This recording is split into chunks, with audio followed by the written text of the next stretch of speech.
अपनी जो हमारी मम्मी है वही हमारी गुरु होती हैं। तो वो तो अभी यहाँ पे नहीं है, पर जिस भी दुनिया में है उनको सबसे पहले प्रणाम। और गला बैठ गया है। आज मेरा है फास्ट। से कहा कि कृष्ण तुम सारे संसार के उत्पन्न करता हो, तथा उसके संहार करता हो। आज कोई ऐसा व्रत मुझसे कहो जिसके करने से मृत्यु लोक में स्त्रियों को विधवा नमः स्वाहा, ओम कामधुक्णे नमः स्वाहा, ओम कामभूषणे नमः स्वाहा। बोलो सत्यनारायण भगवान की जय।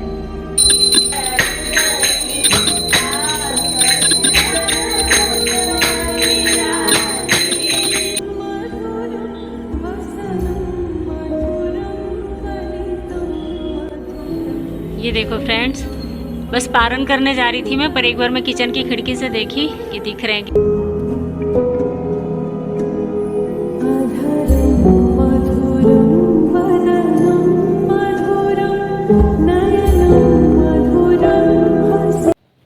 पूजा की पूरी तैयारी हो गई है और शाम के 4 बज रहे हैं। यहाँ पे कलश बना लिया है मैंने, हवन कुंड तैयार हो गया है, सारे फ्रूट्स धो के रख ली हूँ जो भी चढ़ाने हैं मुझे यहाँ पे। और मतलब ऑलमोस्ट पूरी तैयारी हो गई है, बस अब भगवान जी लोग को नहला करके और उनके स्थान पे रखना है। तो इससे पहले मैं थोड़ा सा साड़ी पहन के रेडी हो लूँ, फिर मिलती हूँ आप लोगों से। हेलो फ्रेंड्स, स्वागत है आप सभी का मेरे चैनल पे। और आज है पूर्णिमा, गुरु पूर्णिमा। तो सभी गुरुओं को प्रणाम, क्योंकि मेरे भी लाइफ में कई गुरु हैं मेरे, जो कि बचपन में जो स्कूल के गुरु थे, टीचर थे, वो थे। और सबसे पहले तो अपनी जो हमारी मम्मी हैं वही हमारी गुरु होती हैं। तो वो तो अभी यहाँ पे नहीं है, पर जिस भी दुनिया में है उनको सबसे पहले प्रणाम। और गला बैठ गया है। आज मेरा है फास्ट। हाँ, सारे जो गुरुजन हैं, जो भी जिनसे हमें ज्ञान मिलता है ना, उन सभी को मेरी तरफ से आज गुरु पूर्णिमा की हार्दिक शुभकामनाएं। और आज है गुरु पूर्णिमा, तो मैं करूँगी पूजा। और मैंने पिछली बार इसी दिन से पूर्णिमा का व्रत उठाई थी। तो फ़िलहाल अभी व्रत हूँ तो ज़्यादा बोलते भी नहीं बन रहा है। और आज ना बहुत सारे पुराने लोगों से बातें हुई तो अच्छा भी लगा। और आज जो बारिश हुई है झमाझम अभी, तो थोड़ी सी तो राहत मिली है। फिर से ऐसा ना धूप से निकल रहा है तो गरम गरम लग रहा है। ये देखो पसीना भी आ रहा है। अरे तो दिख नहीं रहा होगा, मोबाइल चीटिंग करता है। तो चलिए, फिर पूजा की तैयारी हो गई है, पूजा कर लेती हूँ। और आज सुबह से कुछ भी ब्लॉग नहीं बनाई थी, क्योंकि मुझे काम बहुत ज़्यादा था। मैंने भोग बनाना था, और आज क्या पुआ पूड़ी भी बनता है हम लोग के यहाँ गुरु पूर्णिमा के दिन। और मतलब बहुत सारी चीज़ें बनती हैं, तो बस वही सब करते रही। सुबह से सिर दर्द ठीक था, तो कपड़े भी ढेर सारे धो डाली हूँ। और बच्चे तो आज नाश्ते में मैगी खाए थे। फ़िलहाल ये है लुक मेरा, इस तरह का रेड साड़ी पहन ली हूँ मैं, कई बार देखे होंगे आप लोग। तो चलिए फिर पूजा कर लेती हूँ। जब भी कोई पूजा करते हैं ना, कुछ खास बड़ी पूजा, तो उसमें सबसे पहले जो काम होता है ना, वो होता है पूजा की तैयारी करना। और सेकंड काम होता है तोरण गेट पे बांधना। क्योंकि ये एक कहना चाहिए ना, ये सिंबल है एक तरह से कि हम भगवान की पूजा करने जा रहे हैं और उनको इनविटेशन दे रहे हैं हमारे घर पे आइए। तो सबसे पहले गेट पे उनके लिए एक तरह से कहना चाहिए कार्ड हमको रखना पड़ता है, ताकि वो देख के आ सकें कि हाँ, इनके घर में मेरा निमंत्रण है आज।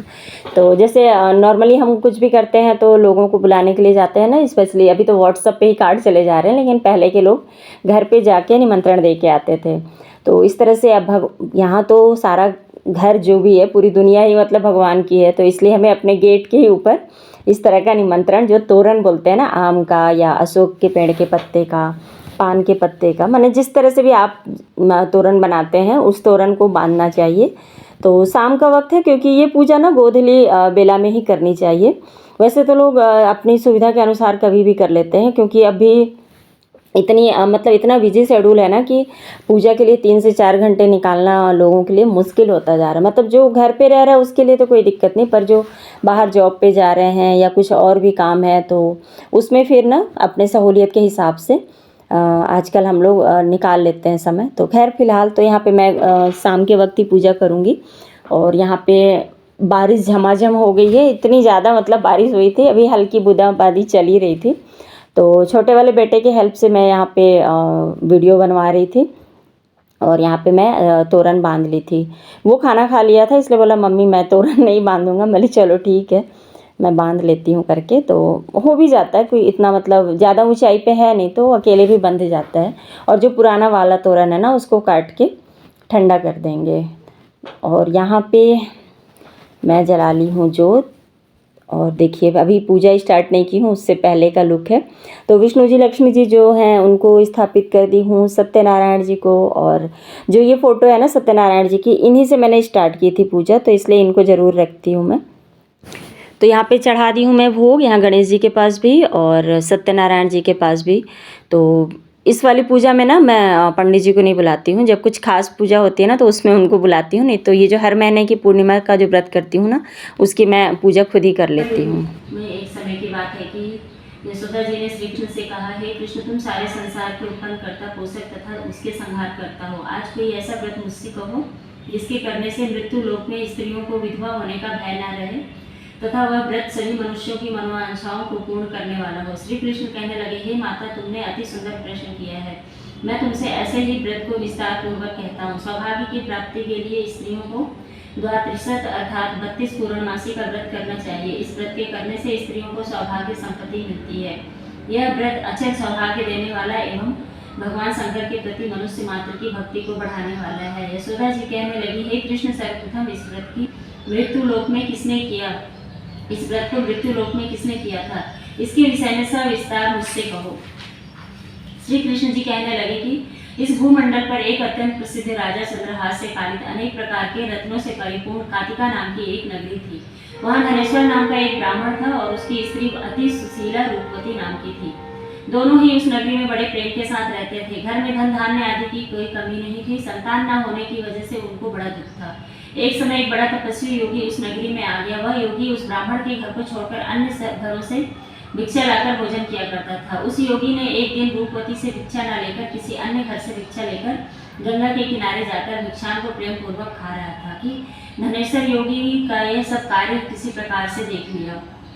अपनी भिक्षा के अनादर से दुखी होकर धनेश्वर योगी से बोला, महात्मन आप सब घरों से भिक्षा लेते हैं परंतु मेरे घर की भिक्षा कभी नहीं लेते, इसका कारण क्या है।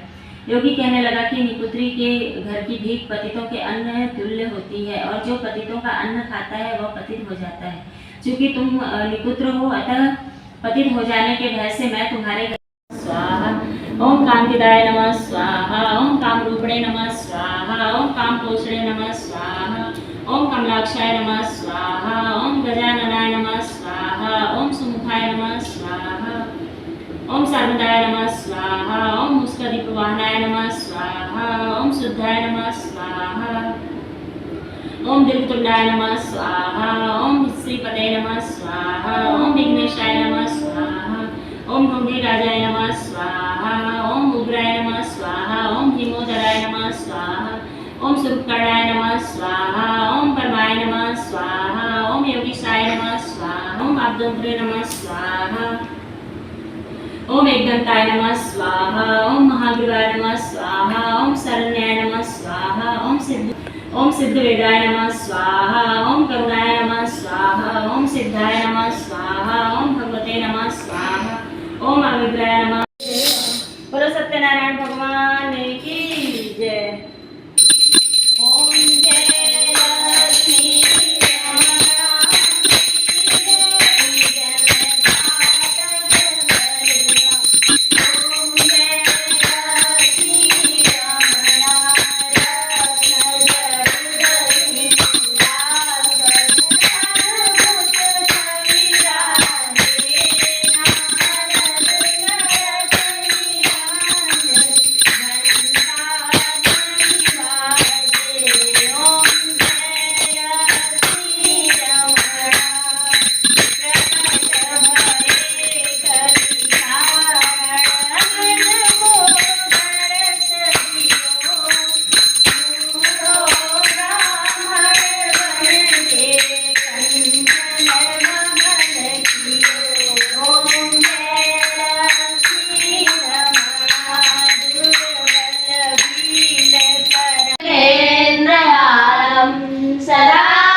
नमामि।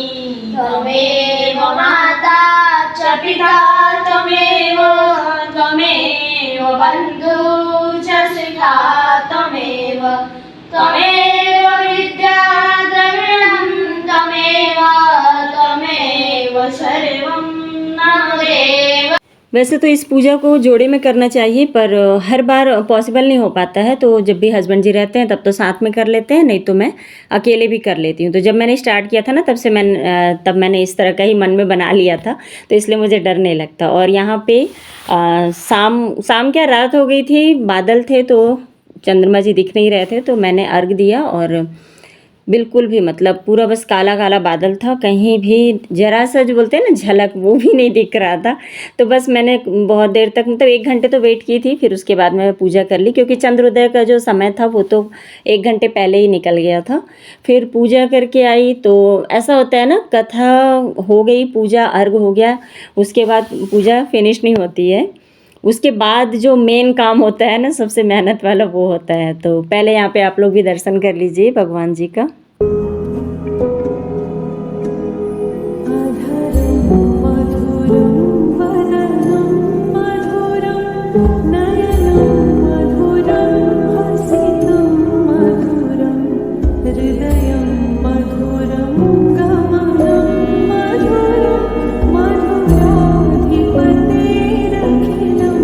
तो पिछले 2-3 दिन से जो माइग्रेन का प्रॉब्लम मेरा जो था ना वो हो गया था, तो उसकी वजह से मेरे बहुत सारे काम पेंडिंग रह गए थे, जिसमें कि सबसे पहला काम तो था मंदिर को साफ़ करना। और 1 दिन टाली, 2 दिन टाली, आज तीसरा दिन था और आज भी मुझे टालना पड़ा, क्योंकि अगर तबीयत ख़राब हो जाता तो शायद मैं शाम की पूजा नहीं कर पाती, तो फिर हस्बैंड जी को करना पड़ता ऑफिस से छुट्टी लेके। तो इसलिए मैं ज़्यादा काम ना फैला के जितना हो सकता था, जो इम्पोर्टेंट काम थे उन्हीं को की, और डिसाइड की कि मंडे की मॉर्निंग में उठ के और फिर पूजा का जो मंदिर का मतलब है ना साफ़ सफाई वो कर लूँगी, क्योंकि सावन के पहले दिन आप पूजा की मतलब भगवान लोग को हिला सकते हो, उसके बाद उनको ये स्थापना करने के बाद नहीं हिला सकते। तो इसलिए ऐसा सोच के मैं उसको छोड़ दी। अब आगे देखती हूँ कल कर पाऊँगी कि नहीं, क्योंकि आज फास्ट होना तो थोड़ी सी क्या ज़्यादा ही कहना चाहिए वीकनेस लगती है, क्योंकि माइग्रेन का जब पेन उठता है ना तो उसमें ना अपने आप से ही मतलब जैसे फीवर में वीकनेस आ जाती है ना, बस ठीक उसी तरह का हो जाता है मेरे साथ। तो इसलिए व्रत तो थी, काम भी कर रही थी, साथ के साथ बहुत कुछ बनाना भी था, और आज के दिन के बाद से ना फिर छानने का काम भी नहीं करना था। तो इसलिए ऐसा जो इम्पोर्टेंट काम थे उनको निपटा रही थी, जो काम कल कर सकती थी उनको फिर वैसे ही छोड़ के रख दी थी। तो यहाँ पे पूजा की, उसके बाद ना पूरा जो पूजा का सामान था तो इनको मैं चाहती तो ऐसे ही रहने देती, कल भी कर सकती थी, बट यही था कि कल सुबह बहुत सारा काम मैंने सोच के रखा है, अगर ठीक रही तो उनको करूँगी। तो इसलिए मैंने सोचा जितना काम आज सिमट सकता है, निपटा सकती हूँ, उसको निपटा लूँ।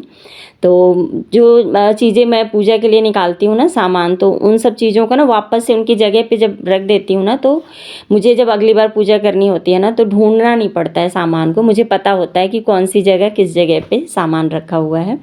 और यहाँ पे जो मतलब कहना चाहिए, जो बहुत सारी थाली निकल जाती है जब पूजा करते हैं ना, तो पहली थाली तो भगवान को नहलाने वाली होती है, और फिर भोग वगैरह का भी कुछ होता है। और अभी यहाँ पे चींटियाँ इतनी ज़्यादा रह रही हैं ना कि 1-2 कटोरी तो मुझे उसी में खाली करनी पड़ी, क्योंकि उनमें चींटियाँ लग गई थी। तो इस तरह से बर्तन भी बहुत सारे निकल गए थे, तो उनको भी अभी समेट के रख दूँगी। धोने का काम तो देखूँगी कल करूँगी या रात में करूँगी, अभी तो फ़िलहाल बस समेट रही थी सारा चीज़।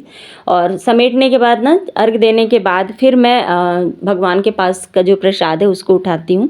पंडित जी होते तो वो साथ के साथ दे देते हैं, पर मुझे ऐसा लगता है कि थोड़ी देर भगवान के पास भोग रहे, और वैसे भी बाहर नहीं निकलना चाहिए, कथा का प्रसाद लेके फिर निकलना चाहिए। तो इसलिए सब घर ही पे थे, तो इसलिए मुझे उतना टेंशन नहीं था। तो सारा काम निपटाई, उसके बाद ना हर प्रसाद का ना थोड़ा सा, जैसे पंजीरी, खीर, इस तरह की चीज़ें जो है ना वो भगवान के पास रख देती हूँ, और फिर बाकी सारा प्रसाद निकाल लेती हूँ मैं वहाँ से। तो उसमें से फिर हम लोग खा लेते हैं। और जो गणेश जी के पास चढ़ाए रहती हूँ उसमें भी ऐसे ही करती हूँ, थोड़ा बहुत जो प्रसाद रहता है वहाँ भी रख देती हूँ, बाकी का उठा लेती हूँ। तो उससे क्या होता है कि दोनों ही प्रसाद का भोग लग जाता है, और साथ के साथ दोनों प्रसाद मतलब दोनों भगवान के पास का प्रसाद हमें मिल भी जाता है। तो इस तरह से ही मैं पूजा करती हूँ, और आप लोग किस तरह से करते हो मुझे ज़रूर बताना। और ये व्रत ना वाकई में मतलब मैं जब से कर रही हूँ तो मुझे तो लगता है कि बहुत ही फ़ायदेमंद है। तो अगर आप कर सकते हो व्रत तो ज़रूर करना। वैसे मेरे घर में मुझे यही सजेस्ट किया जाता है कि जल्दी से व्रत बंद कर दो, ज़्यादा व्रत करोगी तो बीमार रहोगी।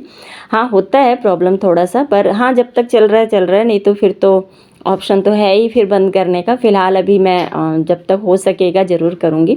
अच्छा लगता है मुझे पूजा करना, व्रत करना। ये देखो फ्रेंड्स, बस पारण करने जा रही थी मैं, पर एक बार मैं किचन की खिड़की से देखी कि दिख रहे हैं कि नहीं, तो चंद्रोदय मस्त। चंद्रोदय तो पहले ही हो चुका था, पूजा तो मैं कर ली हूँ, पर अभी मुझे दिखे। अभी वैसे मैं कुछ भी पारण नहीं की थी, सब सामान ही समेट रही थी और पारण करने की तैयारी कर रही थी। तो बस उससे पहले दिख गया चाँद। तो अभी वो जो गिल्ट होता है ना कि अरे चाँद नहीं दिखा और कैसे खा पी लें, तो वो वाली गिल्ट फ्री हो गई हूँ अभी मैं। और पिछली बार तो नहीं देख पाई थी मैं, क्योंकि पिछली बार तो पूरा टाइम बारिश ही हो रहा था। हवा इतनी तेज़ चल रही थी कि दिए की जो लौ है ना वो भी हिल रही थी कहना चाहिए। तो चलो दोस्तों, आज का वीडियो यहीं पे करूँगी एंड। अगर वीडियो में कुछ भी पसंद आया होगा तो लाइक ज़रूर करना, चैनल पे नए हो तो सब्सक्राइब कर लेना, कमेंट करके मुझे ज़रूर बताना पूर्णिमा का व्रत कौन कौन करता है। और हाँ, गुरु पूर्णिमा का जो चांद है वो किस किस को दिखा। मुझे तो फाइनली दिख गया और आप लोग भी देख लो। हाँ, एक दिन लेट दिखेगा क्योंकि ये ब्लॉग एक दिन लेट ही आएगा। तो चलिए फिर मिलूँगी नए वीडियो में दोस्तों, तब तक के लिए बाय बाय, अपना ख्याल रखिएगा।